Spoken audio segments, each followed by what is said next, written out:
The question says there is an equiconvex glass lens with radius of each face as r, and the refractive index of glass with respect to air is 3/2 and that of water with respect to air is 4/3. If there is water in object space and air in image space, then the focal length is. Now this is quite an interesting sum. We have a lens, a biconvex lens made up of glass. On the object side we have water, and on the image side we have air. It means if I have an object placed over here such that the ray is coming in this direction, I can consider this distance to be object distance u. Now because of this first surface, I can say the surface number 1, which is water and glass interface, because inside it is glass, correct? The light will bend and this will be the image ray which would travel in this direction if there was no second surface. It means this is an intermediate image, and so we can call this distance as v dash, correct? But because there is a surface number 2, which is glass air interface, the light will again bend and we will get the final image somewhere over here. So that distance over here for the final image will be called as v. Now we need to understand over here, for surface number 1, the light is going from water to glass. So mu 1 is of water, which is 4/3. Mu 2 is of glass, which is 3/2. Okay, and so the object distance is minus u itself. This is the object, and the image distance is going to be plus v dash, because I dash is going to be the image for surface number 1. Whereas for surface number 2, the light is going from glass to air, and in that scenario I can say mu 1 is that of glass, which is 3/2, whereas mu 2 is of air, which is 1. Here the object is plus v dash, object distance, because I dash becomes the object for this second surface, because that is, this rays will be considered as the object ray, correct? And so the final image will be considered as plus v for the second surface, because these are the image rays. Okay, so I hope this data is clear.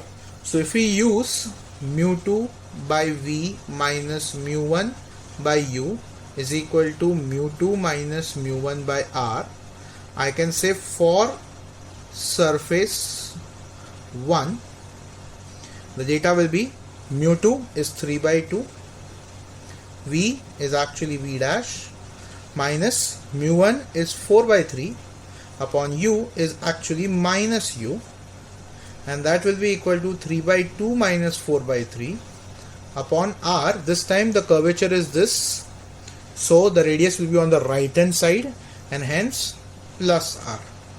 Okay, so we can say this will be 3/2 v dash minus minus plus 4/3 u is equal to 9 minus 8, 1 upon 6, so 1 upon 6 r. ये होगा हमारा first equation. Similarly for surface number 2, we can use the same formula, but this time mu 2 is 1, v is plus v, minus mu 1 is 3/2, whereas u is actually plus v dash.